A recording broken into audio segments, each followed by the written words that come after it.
Hey, big thanks to Blue Compass RV for letting us come out to their Lakeside facility and tour a bunch of their trailers and motorhomes.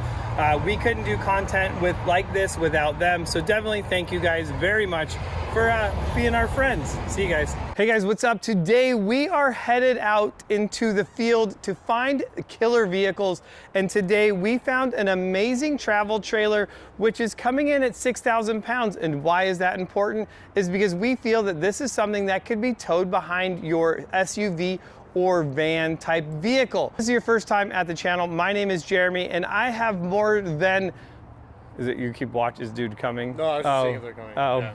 All right. You have more than what? And I have more than 25 years experience building out custom vehicles and one of the industry leaders when it comes to van and RV suspension.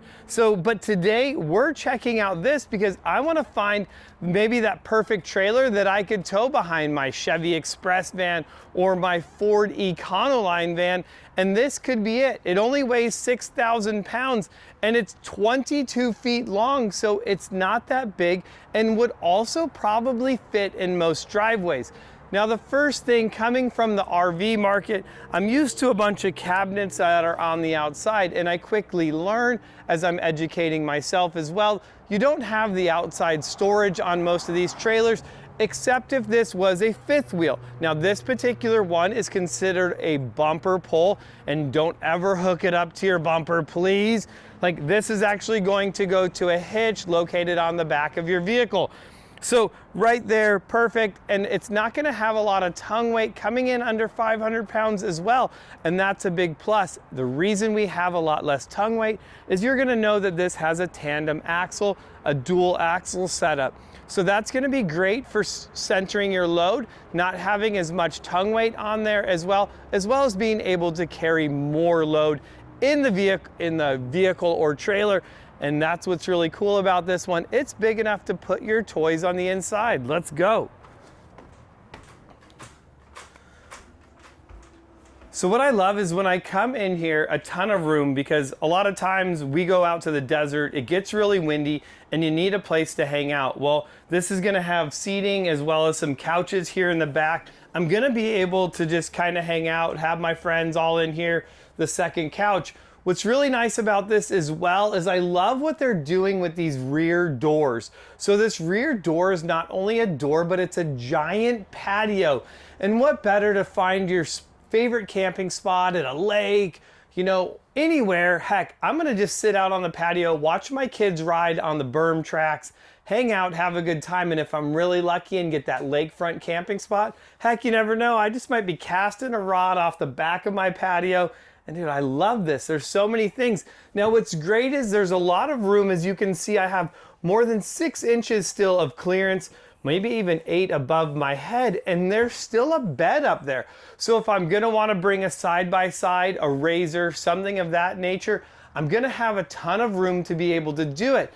Now, what's gonna be really nice is, of course, I'm gonna need additional space for kids to sleep, and there you go. This is gonna come down, the kids can sleep, and everybody is happy. Now, what I like also is I did it, you know, you get these farmhouse sinks in there, and I like that. Some of the RV sinks are really small, so you find yourself fighting washing the dishes. You're gonna have a ton of room in there, and that's really nice. Big cabinets in there, and what's nice is this cabinet is gonna flow all the way through. So if I wanna be able to put stuff. Now, the only thing I think maybe I wouldn't like is this trailer bouncing around, and maybe I would like some partitions. So if I want to keep my cups over here, when I get to my destination, everything isn't in the front because I've either hit the brakes too hard and everything kind of slides. So I might put something in there to kind of separate these cabinets. I'm still gonna get a ton of room up here. I'm gonna have my 3-burner stove, and this is also going to have your microwave down on the bottom. A lot of times you're gonna see the microwave up top and you're gonna have an oven. You don't have the oven in this particular unit, but you are gonna have the cooktop on there as well. We're gonna keep going down. Nice refrigerator freezer combo, and this is gonna open the opposite way. You gotta be smarter than it. Silly. Oh, so it's on the bottom. That's kind of weird. So then there it is. So whether you wanna get into it, you're grabbing on, like, that's pretty deep. I like that. You could fit a lot of stuff in there. That's going to definitely be a plus. And for all the small things, you have the shelves. You know, ton of room in there as well. I like definitely digging that. Using all the space, you can see that there's also speakers in the roof, so you're going to get be able to hook up Bluetooth to the stereo system. Additional cabinets, lights all around here as well.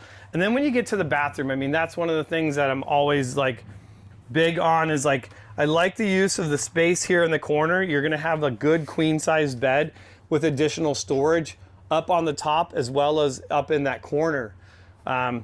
Be able to come in, wash my hands, go to the bathroom, and then still the shower is gonna be big. No problem gonna be fitting in that, closing it.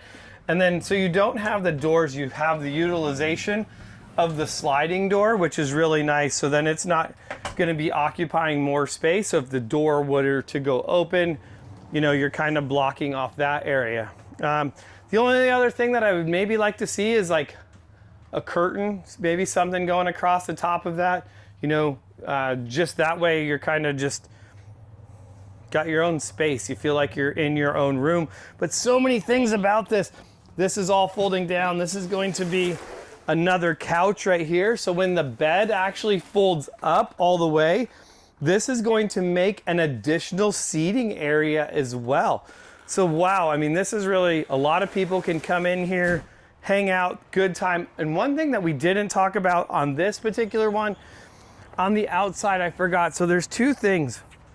Definitely love that handle, but this is gonna have the full awning going down the side of it. So when you're hanging out here, you got your speakers, you got your awning. It's all just a good time. So this is a 22-foot RV. This is definitely pretty cool. And it's something that you can tow behind your SUV or your van. Digging it. Oh, one other thing, leveling jacks. So this is gonna have the screw leveling jacks all the way around it on the outside as well.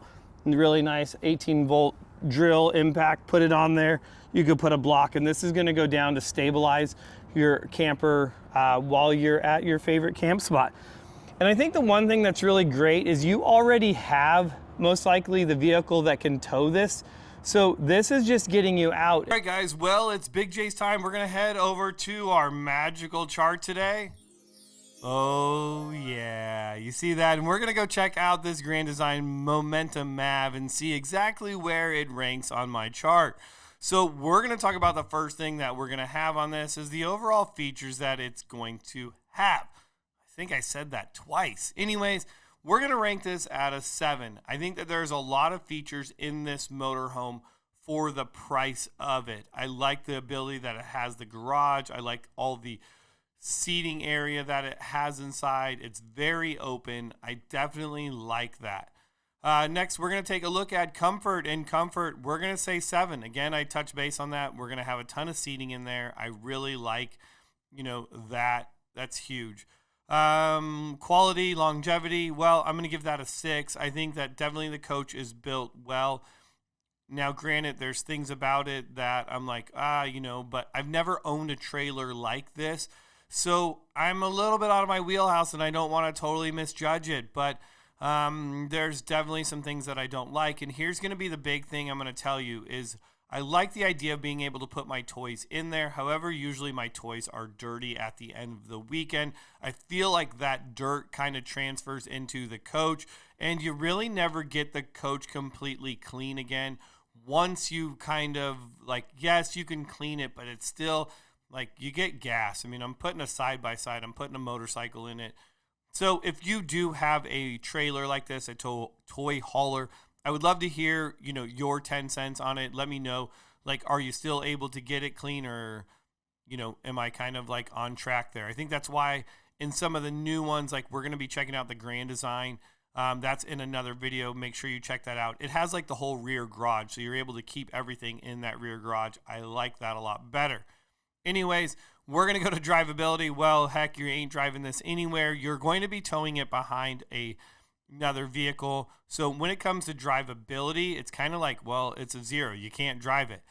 I guess we maybe need to add or modify this to like drivability, towability, because let's talk about that. It's not a huge trailer. It would tow pretty well behind most vehicles. So I don't think that that's going to be an issue whatsoever. And like we said, you know, maybe you got that vehicle sitting in your driveway.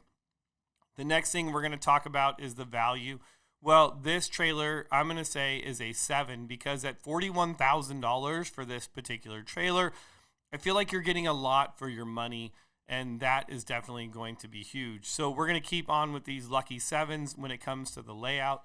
I really like the overall layout in there. I like the floor plan. I think that it's very suitable, and I like that this would easily fit my family of 6 without a problem. So it's definitely going to be high. Well, when it comes to storage, okay, so this is kind of like, really, this would be like I mean, you could rank this even higher. Ton of storage because you do have the whole inside of the coach. Now, granted, you're not going to be able to, like, when I think about what I'm doing with the coaches, it's like road trip. So if I'm going to have the garage full, and this is why it's not like a 10. Let's say I have a side-by-side, I'm driving far, we pull over for the night, and we're like, hey, let's go sleep. Well, I'm not going to be able to lower that bed because my side-by-side is in the trailer. So now you kind of lose the ability to just do that, like pull off to the side of the road and just kind of camp. And so having that storage is great, but then it also is like that double-edged sword of not being able to use the bed to be able to sleep in. So now it's like, what are you doing? Are you getting a hotel room because you need a place for your 4 kids to sleep, and they're not all sleeping in that bed with you. So sleeping, there's pros and cons to it. That's kind of where it's going to go into that versatility, though. Really, that's why the versatility ranked at 5, because it's like the idea of it is really good, but like, does it make sense for like every situation? And I really like doing road trips. And, you know, like I'll drive until I get tired. I pull over, you know, whether it be at a rest area, and it's like, all right, we all go to bed and I'm not worried about the toys. Don't have to move anything. I like that about a motorhome. That's a big plus. Back to the windows. This is going to have those frameless windows. Definitely not a fan of them. So it's getting a 5. And this is going to rank overall at a 58, which is going to come down to that 5.8. Overall, Big J score. So one thing that I like is that it fits all my toys. My least favorite thing is going to be that I'm still going to need a big truck to pull it. Yes, I could probably tow this with my van without an issue. So I do have a van with a 6.6 Duramax engine in it. So I know that that would tow this no problem. But I'm just not in love with it. I'm not running out to the store to buy one of these things. I'm definitely going to keep my search going and finding that perfect motorhome for myself as well as for you. So I hope that you're enjoying this content, that you're going to come back next week and hang out with me as I walk through another motorhome trailer or just livable dwelling. That's maybe on wheels, right? But I hope that you guys are enjoying this content. I hope that you're enjoying this chart. Let me know if there's anything you guys would like to see change in these upcoming videos. This is all about the community, helping educate as well as entertain you guys as we try to find that perfect 10 RV. If you guys have any questions, leave them in the comments. Of course, I would love to hear what you rank this particular RV at. I mean, really, let's get this community going. And I want to see your guys' scores down below. And make sure you guys smash that subscribe button, come back every week. And I will see you guys all next week in the next RV. Thanks, guys, so much. I'm Big J. I'll see you guys in the next video.